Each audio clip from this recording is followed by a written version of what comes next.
Hello everyone and welcome back. I thought this week what could be fun is rolling off of the last video where I went through just a fun cozy afternoon of tea blending. In the more herbalism student aspect of things, I thought I'd go over with you how I analyse and make changes to my herbal preparations. Like, how do I study them? How do I troubleshoot them? So that's what we're going to do in this video, and I'm going to use one of the teas I made last week, my cold and flu tea, as a perfect example of this. So grab yourself a drink, let's get comfy and cozy, and let's go over some herbal studying. So I have a 5-step process when it comes to making a remedy, and especially one that I want to be able to recreate regularly or recreate in measured amounts. So step 1 is play about and make a small version of something with the key ingredients to get the vibe, which is what I did in my last video. I just kind of was playing about with some tea blends that I wanted to make to get the vibe of it and how I was feeling and what ingredients I kind of wanted to use. This one is actually, I am drinking my digestion tea that I made in my last video because I had a bit of a stomachache today and now I feel great. I felt so awful earlier that I didn't want to record, and then my husband was like, no, I'm going to make you your digestion tea. This is why you did this, Shannon. I was like, yes, you're right. And I feel great. This is why I did this.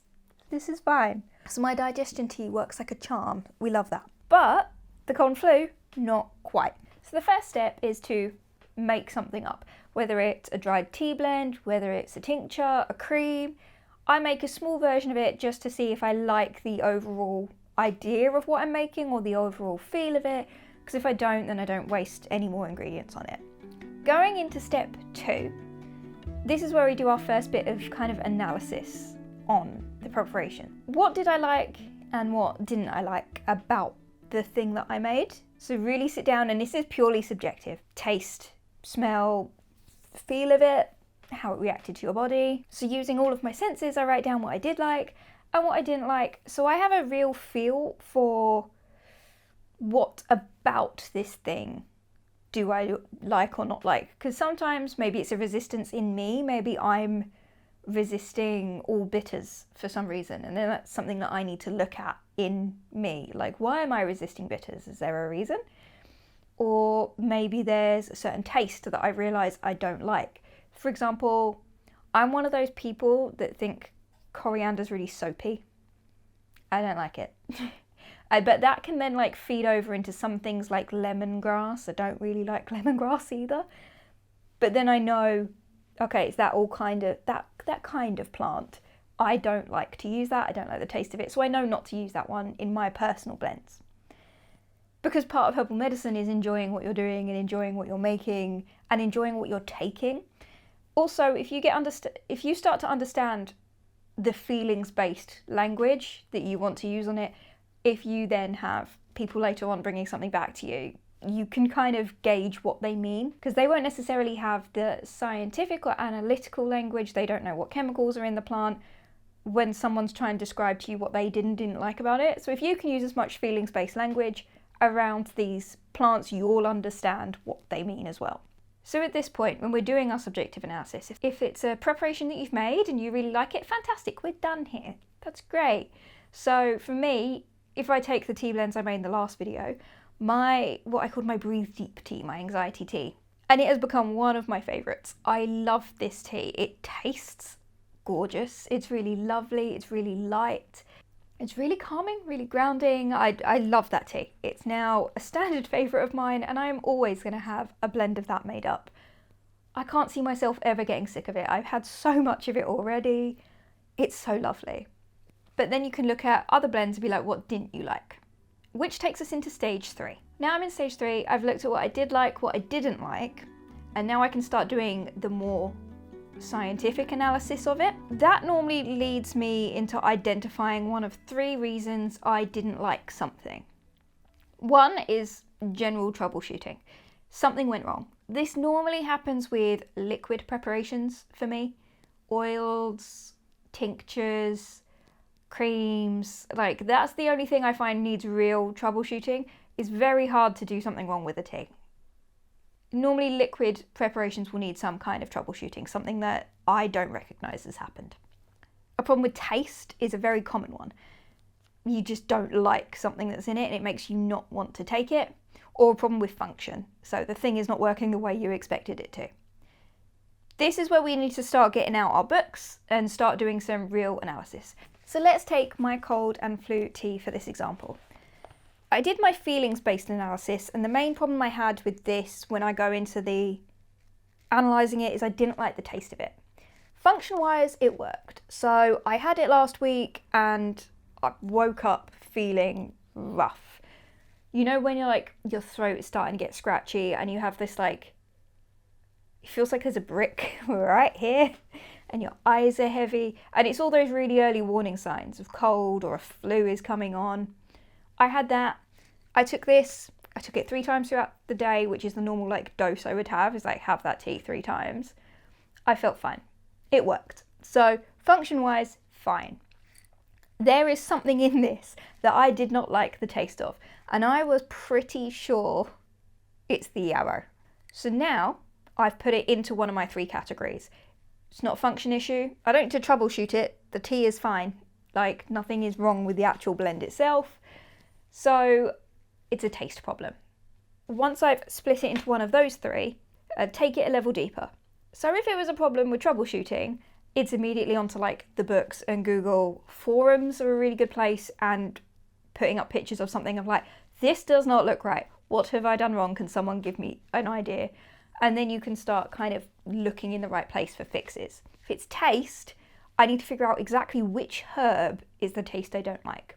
For this, I tested every individual ingredient purely for taste. I was sure it was the yarrow, but I needed to taste these things individually to figure out if it was that. Because normally I'm not too bad at yarrow, but I don't like it in this blend. Maybe it's a combination of certain things. So just a couple ramekins and some hot water is enough to kind of get this tasting process underway. Make as many notes over this process as you can. I'm going to show you mine as we go so that you can see exactly what it is that I was writing down, and you can see what I was working through. And make notes on the energetics. What can you feel about the plant as well? Where can you feel that it's going in the body? What is it hitting? And of course the taste. Step 4 is research, research, research. This is the most time-consuming part of the process, but it is the most important. This is when we're hitting the books. This is when we're getting out papers. This is when we're really diving in to the plant and what it's doing on a chemical level. So at this point, I took the plant that I thought was the issue, and I start looking into its constituents. What are the chemicals in the plant that make it do what it does? And how does that affect the body? How does that affect the systems of the body? Why does it work? And how does it work? I also look into things like the actions of the plant. So what other things can this plant be prescribed for other than what I'm using it for? And again, why? So your research into why it works on the body the way that it does will then influence why it's put into certain blends. Maybe there's a bitter that's really good on the liver, and then a bitter that's really good at a different part of the digestive system, so you know why that bitter is used for that thing. This will have a wide range of answers depending on what plant you're doing, for what part of the body you're looking at. So if we're looking at an infection fighting herb, why does it fight the infection? How does it work that way? What are the chemicals? What are the constituents? What is actually happening in the body to make this thing work the way it is? We're also going to look at those slightly more holistic things like your energetics. You're going to look at your folklore and history of the plant, because how it was used in folklore will tell you a lot about how that plant has been used historically. Kind of digging into some monograph stuff here, but really we are just heavy on the research. What the research allows you to do is replace something that's going to do what you want it to do, but without the taste in this exact example. If it was a troubleshooting or a function issue, maybe you had a side effect that you didn't expect. So how can you replace the plant with something that may not have that side effect for you? Or if you've got a general blend that you would use, but you need to apply it to someone who's got a vulnerability, or is pregnant or is a child and you want to adjust the preparation, you want to be able to really dig into the constituents so that you can replace it effectively but safely. So when we're at step 5, okay, we have an idea of where we want to go. We're now going to remake our blend, but we're going to measure and remake our blend. When we do the Folk method, you're kind of doing feeling, and I tend to work in parts. So I'll be using like 1 part of this to half of that to 2 of that, so on and so forth. This point, we're going to measure it out. You can do it in grams, you can do it in ounces, milliliters, whatever way of measuring the preparation that you want to do, just keep it consistent throughout the preparation. It doesn't matter which way. And I'm going to make a small amount of it. Once you've done with your first blend, if you're like, okay, this second one is really good and you really can't stand the taste of the first one, you can dispose of it. There's also nicer ways to dispose of a blend. Some people can get very, and I know I am one of them, can get very like, I made this, I don't want to get rid of it. I can feel really bad about throwing out remedies that I just don't like them, but they're fine. I just don't like them. I've started using them as mulch for my potted plants because it looks really pretty. So I had out of date herbs that were like really out of date. I found a packet of herbs and it just was not great. And I opened it and it had like no smell to it at all. I was like, oh yeah, this is done. So I put it around the base of my little hawthorn tree that's in its own little pot, and it just looks really pretty and it works as a very effective mulch. You can do that with your teas, add them to your compost bin, whatever you want to do if you really want to dispose of it.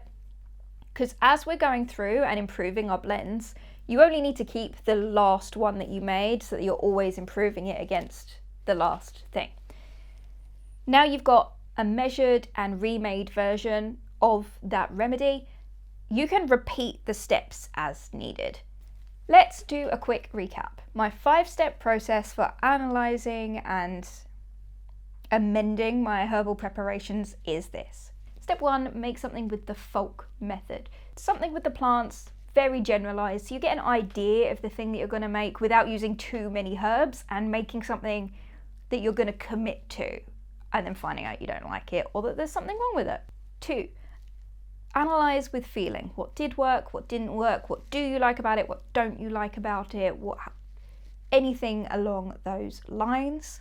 Step 3, we're going to put it into one of our 3 categories. Is it a problem with taste or senses in general? Is it a problem with function, unexpected side effects, has a weird effect that you didn't see coming? Or does it need troubleshooting in general? Step 4, research, research, research. The most important step, the most thorough step, the step that's probably going to take you the longest, and that is okay. Take your time here, make sure you understand the plant, what it's doing and what it's doing in your body. Step 5, measure and remake. And you can repeat these as and when necessary until you have something you're happy with. And I've found that by having a written out step-by-step and analytical process to analysing and making my blends, it's a lot generally just easier for me when I'm studying because I have a process. I know where I'm at. But also that's because my brain works very systematically, so it works for me. I know like some people, the idea of having a step-by-step system like this would drive them mad, and that's okay.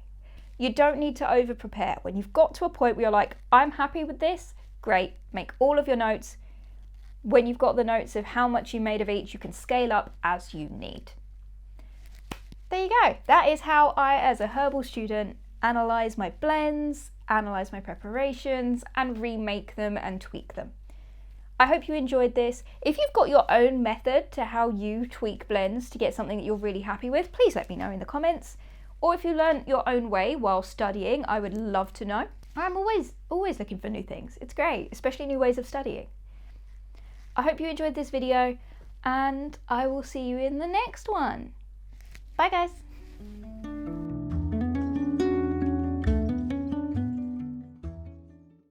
Keep making tea. I don't know if that was any good, because I didn't really make notes. I was just kind of talking out my butt.